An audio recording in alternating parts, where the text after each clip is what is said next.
Yo, what's good YouTube? It's Boardsy, and this is going to be a review of the Fnatic Streak 65. This was sent out to me by Fnatic, but that obviously does not affect the review. Many of you guys have seen this and asked me to review it in the past week or so I've been using it, and honestly, this is a really sick keyboard. It's the first time I've ever tried 65%, and it's probably like one of my favorite layouts. Having the arrow keys on an extremely compact and tiny keyboard, it's pretty sick.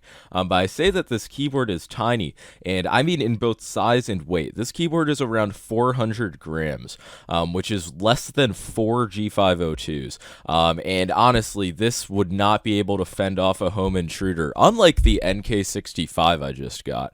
And I feel like with keyboards, you should, they advertise on the website that it's lightweight, and I might not be seeing something, but I just don't understand why you would want a keyboard to be so light, especially because the fact that at least on my desk, it does wobble a bit. Just like, wait, hold on, I should zoom in my camera a bit. You see, I'm just barely rubbing on the keycaps and the keyboard's wobbling. I looked online and they said if you give it a twist, it stops it. And this alleviates it temporarily, but you see it's just wobbling. And this keyboard really just wasn't sticking to my desk. It was never just in place for a long period of time, causing me no issues. And that is slightly annoying to deal with. Another thing that was slightly annoying to deal with were these keycaps.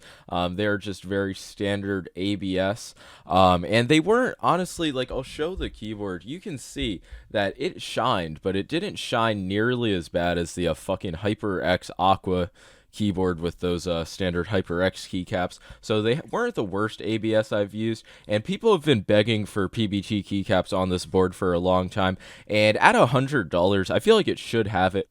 And I had watched the reviews of this keyboard when they first came out a few months ago, and people mentioned that it's not really easy to find aftermarket keycaps for this board. And I tried some standard keycaps and it just felt like shit. So in my opinion, if you're getting this keyboard, I would recommend sticking with the stocks or just waiting until they update it with PBT keycaps.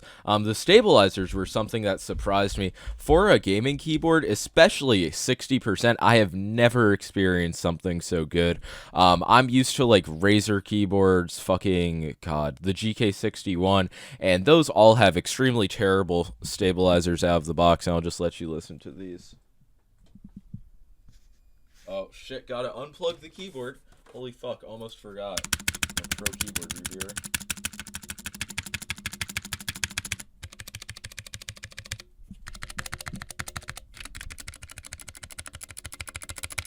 And I honestly find the stabilizers on this keyboard to be extremely impressive. They are factory lubed, and I can really feel it on the left shift key. It's been extremely satisfying, and the spacebar has been amazing as well. There's no rattling. Honestly, probably the best spacebar I felt on a gaming keyboard, aside from the Rocket Vulcan TKL. My backspace, unfortunately, does have a lot of rattling and pinging. It sort of feels like a tactile switch almost, if that makes sense to anybody.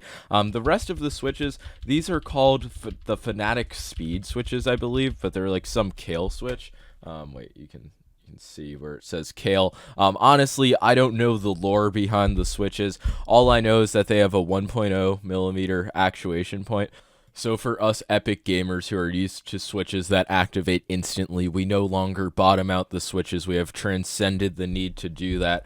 These switches absolutely pass. I'm somebody who mains the... Oh, wait, fuck, I forgot to talk about this. When you first turn the keyboard on, it lights up the Fnatic keys. Holy shit!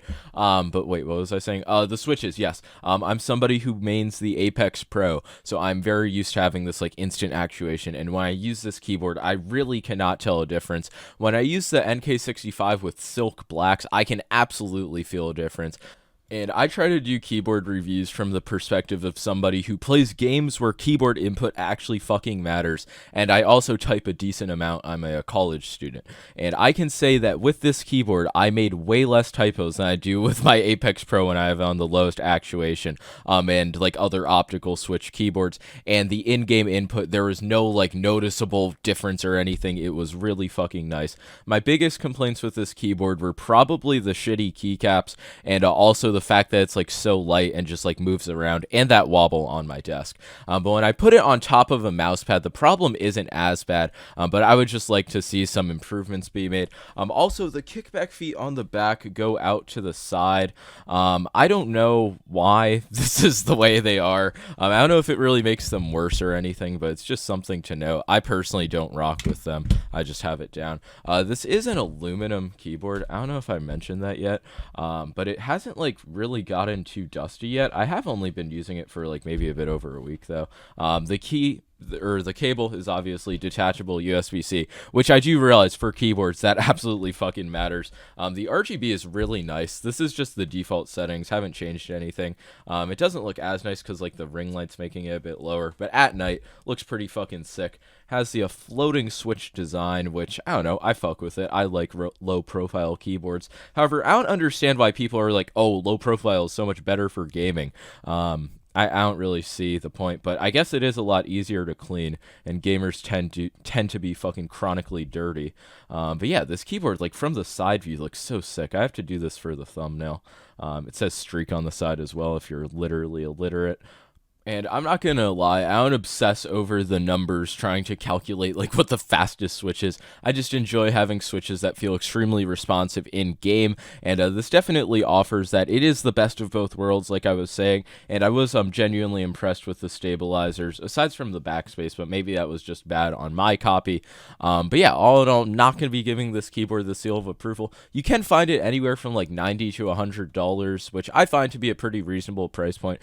And I could 100% continue using this keyboard. All of like the secondary functions are on the keys. It's really nice. There's media controls. Like basically you can fucking see for yourself. All you gotta do is click FN, then click the key, and then boom. Wow, so seamless. It's like it's a larger form factor, but fitting on the smaller one. Holy shit. But yeah, really, I said all of the good and bad things I had to say about this keyboard. So now I'm going to do a sound test until this video hits 8 minutes. Make sure to leave a like and sub if you want to see more keyboard reviews. But yeah, sound test. Woo, the sound of the keyboard. Oh shit, should I unplug it? Wow, so keyboard switch. Really not scratchy, you know. I must say, they're neither scratchy nor mushy. That's why I'm saying, just so much better than the shit Razer puts out. They're really not as smooth as an optical switch, but very satisfying nonetheless. A real keyboard moment.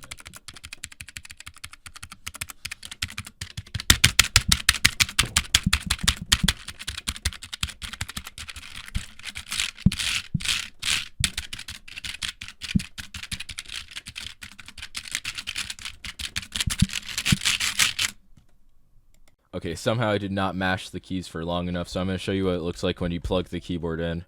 Oh my god, look at the order in which the keys illuminate. Truly inspirational. Also, it seems like the Switch itself is low profile. Is that possible? If so, that's just fucking amazing.